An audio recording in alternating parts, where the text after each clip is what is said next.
La oración no se trata de agarrar a Dios en buen humor. La oración no se trata de que a veces le atinas y a veces no.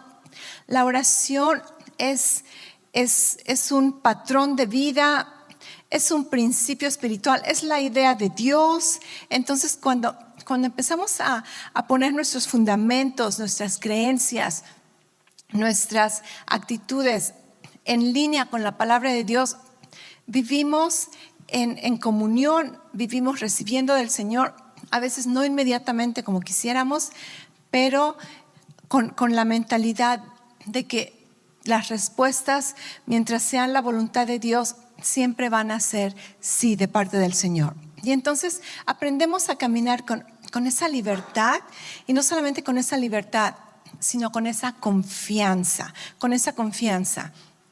En esta serie, en estas enseñanzas, hemos aprendido que tenemos una relación personal con Dios. Como hijos de Dios, como creyentes en Jesucristo, tenemos una relación personal con Dios. Y la oración es el medio que nos permite disfrutar de esta relación, disfrutar de este compañerismo, disfrutar de esta colaboración, disfrutar de su amor, disfrutar de su presencia. Y entonces mi relación personal con Dios se nutre a través de la oración, a través del compañerismo, a través de estar pasando tiempo a solas con Dios, tiempo en su presencia, en comunicación y aún haciéndole peticiones para poder recibir las bendiciones, los beneficios que Él tiene para mi vida. Esa es mi relación personal. Pero al mismo tiempo tenemos una relación de trabajo con Dios, ¿ok? Entonces yo tengo una relación personal con Dios y una relación de trabajo. Tú tienes una relación con Dios y una relación de trabajo. Y nuestra relación de trabajo tiene que ver con colaborar con Dios para que sus planes, sus proyectos, su voluntad se lleve a cabo aquí en la tierra, no solamente en nuestras vidas, sino en las vidas de otras personas. Y entonces en la oración, en nuestra relación de trabajo con Dios, nos permite colaborar con Él, nos permite ser parte de sus instrumentos, nos permite hacer el trabajo con Él y poder tener influencia, poder ver resultados, muchas veces una influencia eterna, como ministrarle a otra persona acerca de la salvación, orar por alguien que sea sano, ayudar a alguien que está desalentado. Entonces, oramos a Dios personalmente para disfrutar de nuestra comunión con Él, pero también oramos a Dios en colaboración para que su reino sea establecido aquí en la tierra, ¿ok?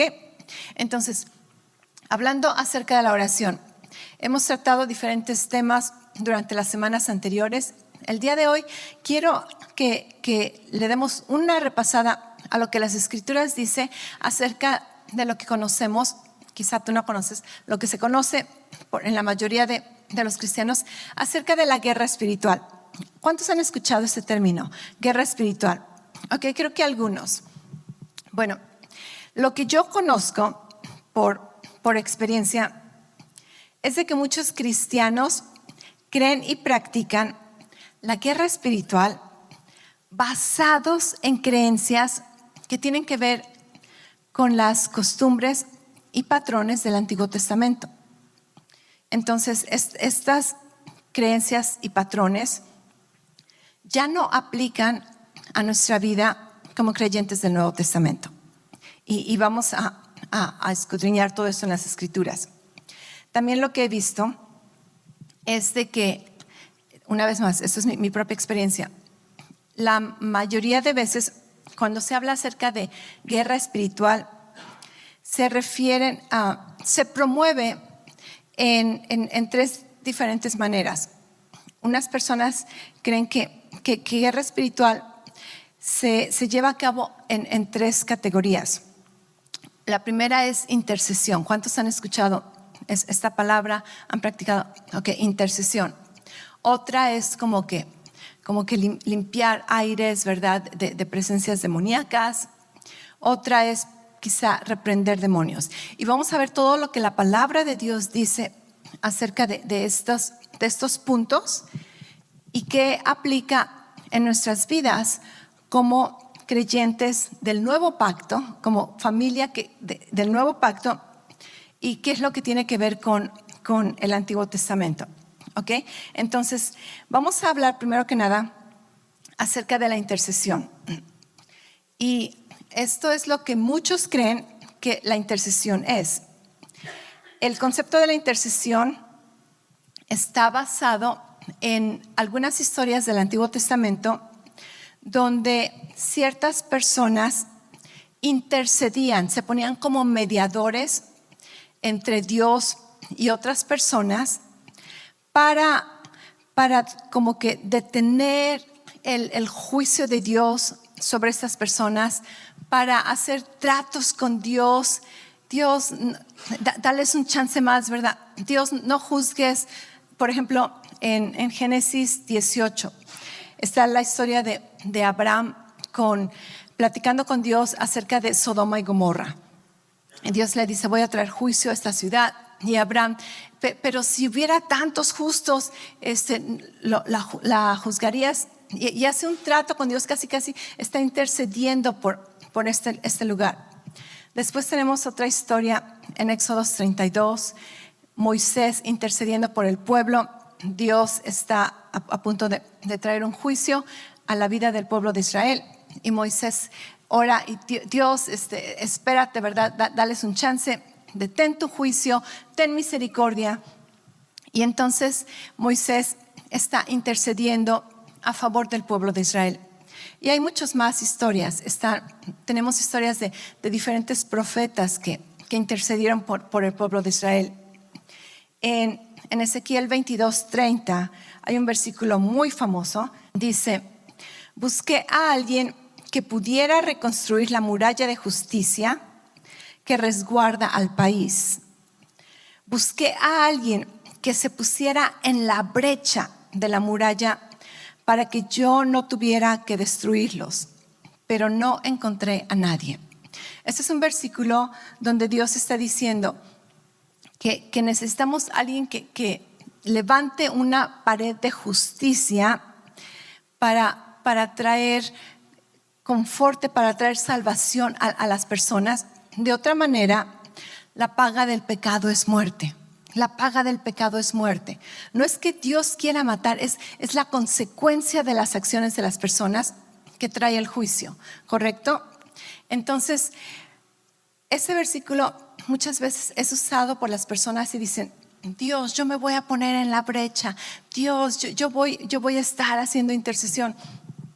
Pero este versículo claramente nos dice que no encontró a nadie. No encontró a nadie. Porque no había nadie. Nadie podía pararse en una posición de justicia hasta que Jesús viniera. ¿Ok? Entonces, estos son patrones del Antiguo Testamento, donde la gente estaba esperando por el Mesías, por un mediador, por el Salvador. Ellos veían al futuro, la redención del Mesías. Nosotros ahora vemos hacia el pasado la redención del Mesías. En nuestros días, el día de hoy, Jesús es nuestro mediador. Jesús es esa persona que Dios estaba buscando. Jesús es la única persona que puede levantar una muralla de justicia. Amén. Porque la Biblia dice que nuestras mejores obras son como trapos de inmundicia delante de Dios. Entonces, solamente Jesús puede levantar esa muralla de protección, de justicia, para que los humanos seamos salvos. 1 Timoteo 2:5, porque hay un solo Dios y un solo mediador entre Dios y los hombres, Jesucristo, hombre. ¿Cuántos mediadores? Uno. ¿Quién es? Jesucristo. Jesucristo, hombre. Entonces, Jesús tomó nuestro lugar de juicio. Jesús tomó nuestro castigo. Él pagó por nuestros pecados en la cruz. Y ahora nosotros disfrutamos de su justicia. al que no conocía pecado, por nosotros se hizo pecado, para que nosotros fuésemos hechos justicia de Dios en él. ¿Ok? Romanos 8:32 dice que el que no negó, está hablando de Dios, el que no negó ni a su propio Hijo, sino que lo entregó por todos nosotros. Dice, ¿cómo no nos dará junto con esto todas las demás cosas? Si Dios dio todo lo máximo que pudo haberte dado, ahora, ¿tú crees que no es su deseo darte todo lo demás? Lo demás es extra, lo demás es un pilón. Entonces vemos que ahora en nuestras vidas el problema no es Dios, el problema no es el juicio de Dios, el problema es el ladrón que viene a robar, matar y destruir, ¿cierto? La palabra de Dios dice, Romanos 5:1, por tanto, habiendo sido justificados, acuérdate, todo eso tiene que ver con el término de justicia. Necesitábamos una muralla de justicia, no había ningún justo. Jesús vino, nos dio su justicia, tomó nuestro pecado y dice Romanos 5:1, por tanto, habiendo sido justificados por la fe, no por nuestras obras, no por nuestros méritos, por la fe hemos sido justificados. Dice, ahora tenemos paz para con Dios por medio de nuestro Señor Jesucristo. Entonces, nosotros tenemos paz para con Dios. El problema no es Dios, el problema es Dios, por favor, te ruego, ten misericordia. No, el problema no es Dios. El problema no es rogarle a Dios y tratar de convencerlo y de manipularlo y de torcerle el brazo, ¿verdad? Y dile, Dios, por favor, haz esto, por favor, aquello. El que no escatimó darte a su propio Hijo, ¿cómo no nos dará junto con Él todas las demás cosas? Tenemos paz para con Dios. ¿Ok? Di conmigo, el problema no es Dios. El problema no es Dios. En nuestras vidas, todo tipo de problema que tú estás batallando no viene de parte de Dios. Dios no es el factor.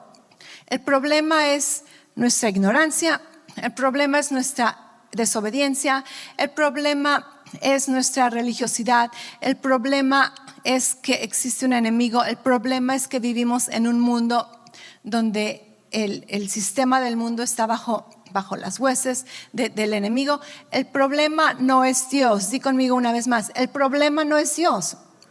El problema no es Dios.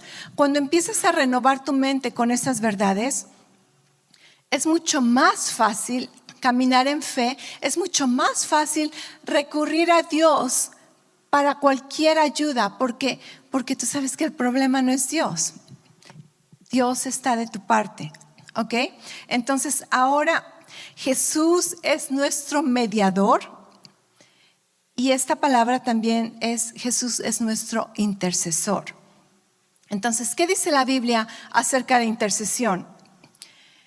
Bueno, en el Nuevo Testamento, las pocas veces que se menciona la palabra intercesor, siempre se relaciona con Jesucristo y su espíritu.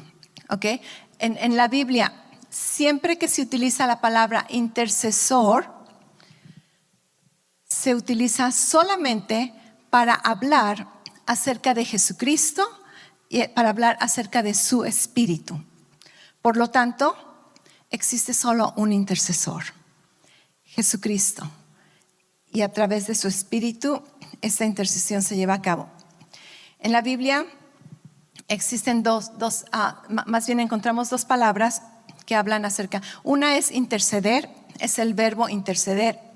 Es la palabra entucano, por si te interesaba. Y solamente quería presumirte mi griego. No es cierto. ¿Quién sabe cómo se pronuncia en griego? Ahora sí que está en griego. Pero esa palabra interceder es un verbo.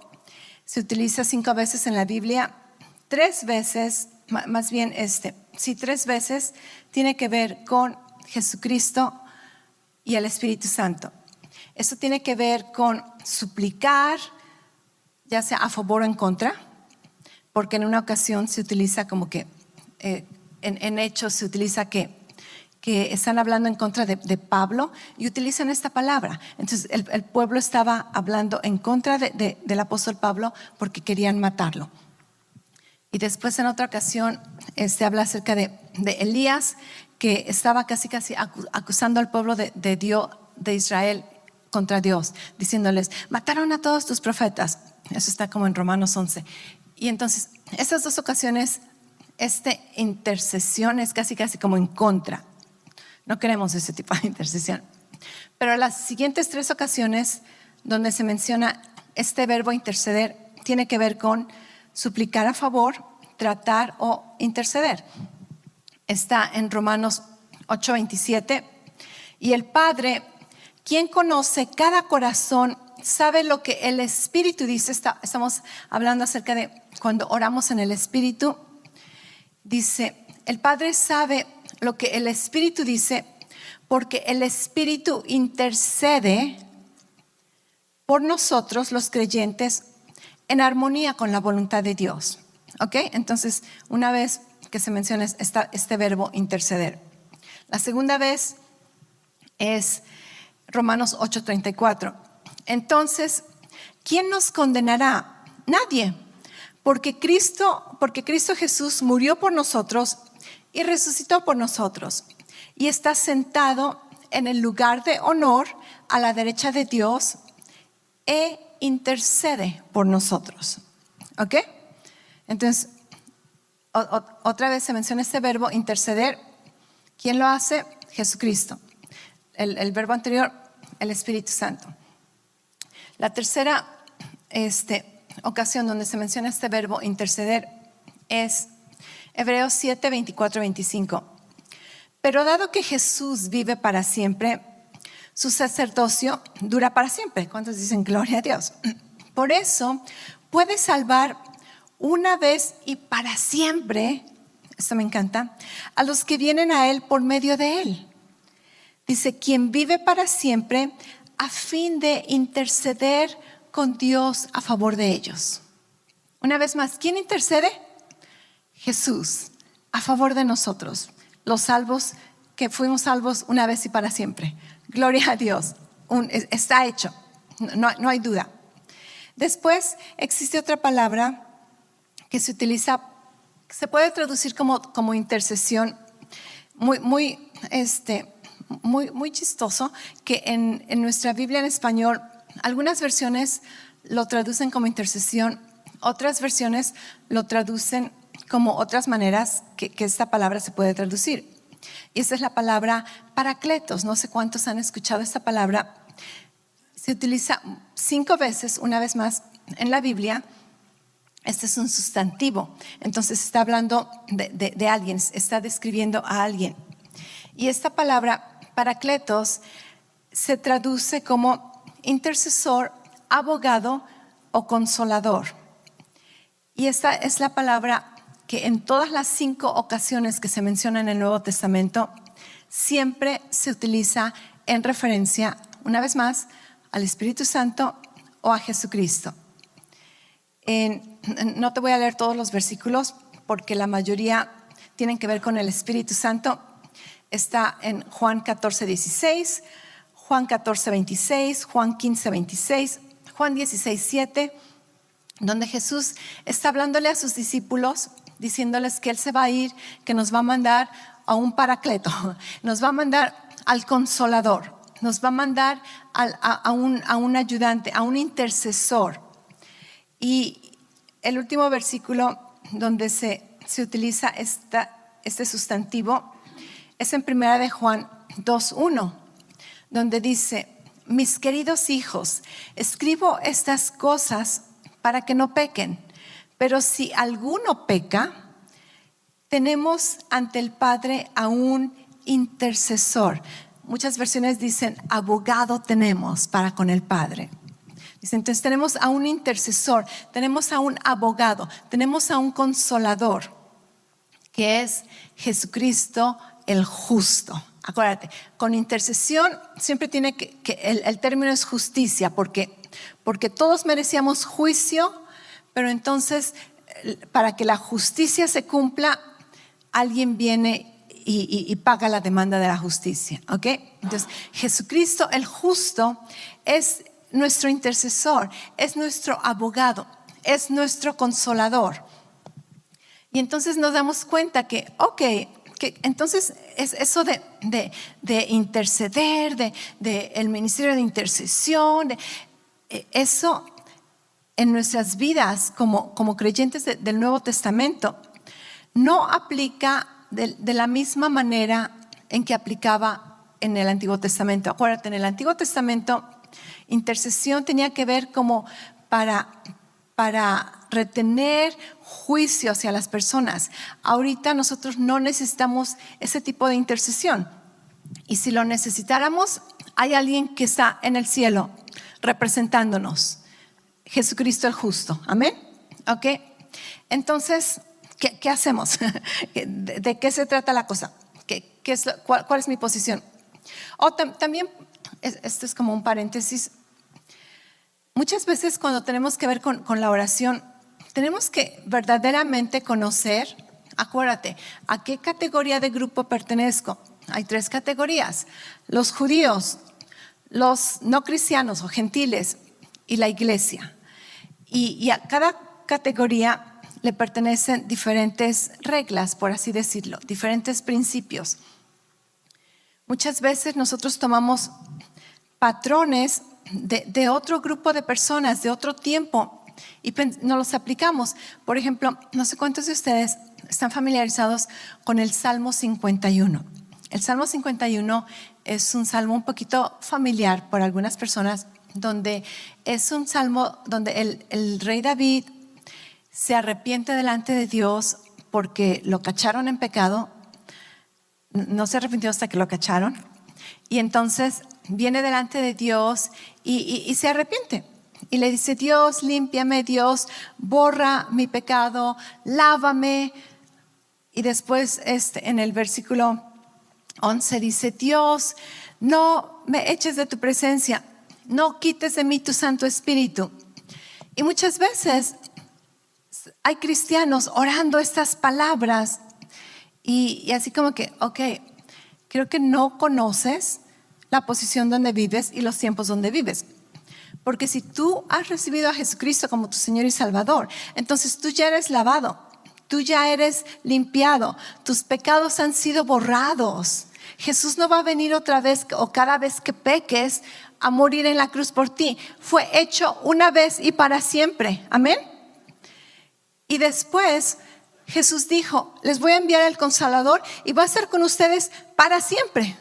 Para siempre. Entonces, aunque esta oración muchas veces suena muy noble, muy conmovedora, muy espiritual, a veces: Dios, no apartes de mí tu espíritu, no es bíblico. No es bíblico para un cristiano del Nuevo Testamento orar ese tipo de oración. Entonces hay cosas que podemos aprender, que podemos utilizar, pero no todo. Tenemos que conocer nuestra posición en Cristo. ¿Te acuerdas de tus confesiones? Soy puro, soy irreprochable, soy limpio, soy lavado, soy justificado. Amén. Entonces tenemos que saber quiénes somos en Cristo. ¿Quién es Cristo en nosotros? ¿Quiénes somos nosotros en Él? Eso era un paréntesis. Entonces, regresando a lo de intercesión, Jesús es nuestro intercesor, ¿cierto? Y Él está en el cielo representándonos. Él nos representa en el cielo y representa nuestra justicia, representa nuestra posición en Él. A través de su Espíritu Santo que Él envió, el Espíritu Santo intercede por nosotros y muchas veces intercede por medio de nosotros aquí en la tierra. Jesús en el cielo representa nuestra justicia. El Espíritu Santo aquí en la tierra nos ayuda. Jesús en el cielo aboga por nosotros. Es nuestro abogado, es nuestro intercesor. El Espíritu Santo aquí en la tierra es nuestro abogado, es nuestro intercesor y es nuestro consolador. Y entonces nosotros somos el cuerpo de Jesús y nosotros ahora representamos a Jesús aquí en la tierra. ¿Y te acuerdas lo que hemos hablado casi en cada semana acerca de la oración? Colaboración, colaboración siempre. El Espíritu Santo ahora intercede por nosotros, pero este tipo de intercesión ya no es por la misericordia de Dios, ya no es para apartarnos del juicio. Este tipo de intercesión ahora es acerca de la voluntad de Dios, porque la palabra nos dice que el Espíritu Santo intercede por nosotros la perfecta voluntad de Dios. Entonces ahora lo que conocemos como intercesión no es rogarle a Dios, porque Dios no es el problema, es estar entonados con la voluntad de Dios, que son las promesas de Dios, que es la palabra de Dios. Y el Espíritu nos ayuda en nuestra debilidad y no, aboga por nosotros, nos consuela, intercede por nosotros conforme a la voluntad de Dios, conforme a su palabra, conforme a las promesas. Y entonces el Espíritu Santo nos guía personalmente qué hacer, cómo hacer, cuándo hacer, dónde hacer. Y también el Espíritu Santo puede, por medio de nosotros, interceder por otras personas. Pero esta intercesión ya no es, una vez más, rogar a Dios por su misericordia, rogar a Dios. No, es hablar la palabra de Dios. Porque esta intercesión del Espíritu Santo es en línea con la voluntad de Dios, que es las promesas de Dios, que es la palabra de Dios. ¿Me estás siguiendo? Ok. Entonces, la intercesión en nuestros días, en nuestro tiempo, en nuestra realidad, es orar la palabra de Dios. Y muchas veces, si oramos en el Espíritu, es orar misterios, pero la Biblia dice que eventualmente el Espíritu Santo nos puede revelar esos misterios que son discernidos espiritualmente. Entonces Cristo nos representa en el cielo, el Espíritu Santo opera, nos ayuda aquí en la tierra. Nosotros representamos a Cristo aquí en la tierra porque necesitamos colaboración con Dios. Entonces nosotros no somos los intercesores, nosotros somos los agentes de Jesús aquí en la tierra. Y por medio de la intercesión del Espíritu Santo, nosotros ejecutamos la voluntad de Dios, proclamamos sus decretos, hablamos sus promesas, removemos montañas, reprendemos al enemigo, pero nosotros no somos los intercesores. ¿Está claro? ¿Ok? Está en la Biblia. Él es el intercesor. Jesús es su intercesor, es el intercesor, y su Espíritu Santo es lo que nosotros experimentamos aquí en la tierra. Ahora, esto no quiere decir que no oramos por otra gente. La Biblia nos dice muchas veces, especialmente en el Nuevo Testamento, que oremos por las personas. Pablo nos decía, oren por otros y oren por mí, ¿verdad? La Biblia nos dice que si queremos vivir vidas de paz y de éxito, tenemos que orar por todas las personas, por nuestras autoridades. La Biblia nos dice, oren unos por otros. La oración eficaz del justo. ¿Alguien tiene problema? Pida oración, busque oración. Entonces, la oración es bíblica, orar por otras personas es bíblico. Jesús aún dijo, ora por tus enemigos. Ouch, eso no lo querías escuchar. Pero tenemos que orar por nuestros enemigos, bendecirlos y no maldecirlos. ¿Ok? Entonces, oramos por las personas, pero no intercedemos con el concepto del Antiguo Testamento rogando, Dios, ten misericordia, no los juzgues. No, el juicio, Jesús tomó el juicio de las personas. Entonces, ¿qué oramos? ¿Cómo oramos? Nuestra posición no necesariamente es interceder al Padre por ellos, porque una vez más, el problema no es el Padre, ¿ok?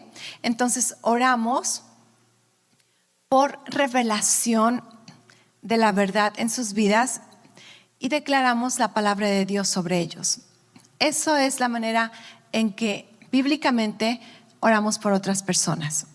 Si no conocen a Jesús, si están viviendo en un engaño, en un estilo de vida que no corresponde a los hijos de Dios, o aún si no son salvos, la palabra de Dios dice, 2 Corintios 4:4, dice que el Dios de este mundo ha cegado el entendimiento de los incrédulos para que no vean el resplandor del evangelio de la gloria de Cristo, que es la imagen de Dios. ¿Okay? Entonces, toda persona que no conoce a Jesucristo como su Señor y Salvador está cegado espiritualmente, está cegado. Y tú le puedes predicar, le puedes enseñar versículos, le puedes mandar versículos en Instagram, en el texto. La Biblia dice que están cegados. La palabra de Dios tiene que discernirse espiritualmente. Entonces, ¿qué es lo que podemos hacer? Orar que sus ojos del entendimiento sean abiertos. Orar por revelación, así como nos sucedió a nosotros. ¿Te acuerdas años donde tus ojos espirituales estaban cegados a la verdad? Yo me acuerdo algunos misioneros que vinieron a tratar de ministrarnos la palabra de Dios. Me acuerdo un poquito antes de que recibiera a Jesús, unos amigos que eran cristianos venían a nuestra casa y nos trataban mis hermanas y yo nos peleábamos. Me acuerdo de este muchacho tratando de ayudarnos a convencer que no nos peleáramos y que nos lleváramos bien entre hermanas. Y él era cristiano y seguramente quería o seguramente nos predicaba, pero nos entraba por un oído y nos salía por el otro. Hasta que Jesucristo llegó a ser el Señor de mi vida. ¡Wow! Empiezas a entender todo acerca de la palabra de Dios, todo acerca del evangelio. Te he contado que teníamos una Biblia. Nunca la intenté leer porque si intentábamos leer algo no la entendíamos. Pero cuando Cristo viene a tu corazón, tus ojos son abiertos, tus ojos espirituales. Entonces, ¿cómo oramos por la gente que no es cristiana? No oramos, Dios, ten misericordia, Dios, sálvalos, Dios. No, oro que ellos escuchen el ministerio del Espíritu Santo. Porque la palabra dice que el Espíritu Santo es el que convence al mundo de pecado, de justicia y de juicio. Solamente el Espíritu Santo es el que te convicte, convence, trae convicción a nuestro corazón, que nos dice, eres pecador, vas a recibir juicio a menos que no te conviertas. Y decimos, Jesús, ven a mi vida, ¿verdad? Entonces, oramos que la gente oramos por revelación en sus vidas. Y muchas veces oramos por revelación en la vida de cristianos que están viviendo bajo engaños, bajo mentiras del enemigo, fortalezas, ignorancia. Oramos por revelación. Y oramos por revelación por nosotros mismos también. Intercede por ti también, ¿ok? Dios, dame revelación de tu palabra, de tu voluntad. Y después podemos orar como lo hace el Espíritu en acuerdo a la voluntad de Dios. ¿Qué es orar en acuerdo a la voluntad de Dios? Orar de acuerdo a las promesas de Dios, orar la palabra de Dios. Y entonces puedes orar la palabra de Dios sobre sus vidas. Cualquier promesa de Dios que te acuerdes, Dios, yo oro que esa persona te conoce, que esa persona vive la vida abundante que tú le has dado. Yo oro que esa persona vive en comunión contigo. Yo oro, y no lo está sucediendo, pero estamos orando la palabra de Dios. Estamos enviando la palabra de Dios que nunca regresa vacía. Estamos plantando semillas. Amén. Entonces, así es como oramos por otras personas. En Romanos 10, 14 y 15 dice, ¿cómo pues invocarán en quien no han creído? Estamos hablando de personas que no conocen a Jesús. Dice, ¿cómo van a orar a alguien al que ni siquiera creen, ni siquiera conocen? Dice, ¿y cómo van a creer en aquel en quien no han oído? ¿Y cómo oirán sin saber quién les predique? ¿Y cómo predicarán si no son enviados? tal como está escrito, cuán hermosos son los pies de los que anuncian el evangelio del bien. Entonces, algo que podemos aprender estudiando el Nuevo Testamento es de que Jesús, el apóstol Pablo, el apóstol Pedro, ellos nunca dijeron, ok, necesitamos levantar un grupo de guerreros de oración, un grupo de intercesores y se me ponen a interceder por esta ciudad. No, Jesús nunca hizo esto, el apóstol Pablo nunca hizo esto, el apóstol Pedro nunca hizo esto. ¿Qué es lo que hacían? Su enfoque estaba en predicar la palabra de Dios, predicar la verdad, predicar el evangelio. Su enfoque era predicar la verdad acerca del reino de Dios, acerca del evangelio, porque lo que cambia a las personas, lo que libera a las personas es el conocimiento de la verdad. Es el conocimiento de la verdad. Entonces, vemos, hay una ocasión donde se nos dice que un grupo de personas se reunió para orar y se nos dice que oraron. En otras ocasiones se nos dice que se reunieron para orar y no necesariamente se nos dice que oraron. Entonces, no podemos asumir en ello. Pero en esta historia, la iglesia es muy primitiva. En otras palabras, la iglesia es muy nueva, apenas está empezando. Y los apóstoles, los discípulos, están predicando la palabra de Dios. Y obviamente el mensaje del evangelio iba en contra de la cultura, iba en contra del gobierno. Y los agarran y los meten a la cárcel. Los acusaron de hacer un delito en contra de la autoridad, del imperio romano, y los maltrataron, los azotaron, y finalmente los dejaron salir con la condición de que no predicaran más a Jesucristo.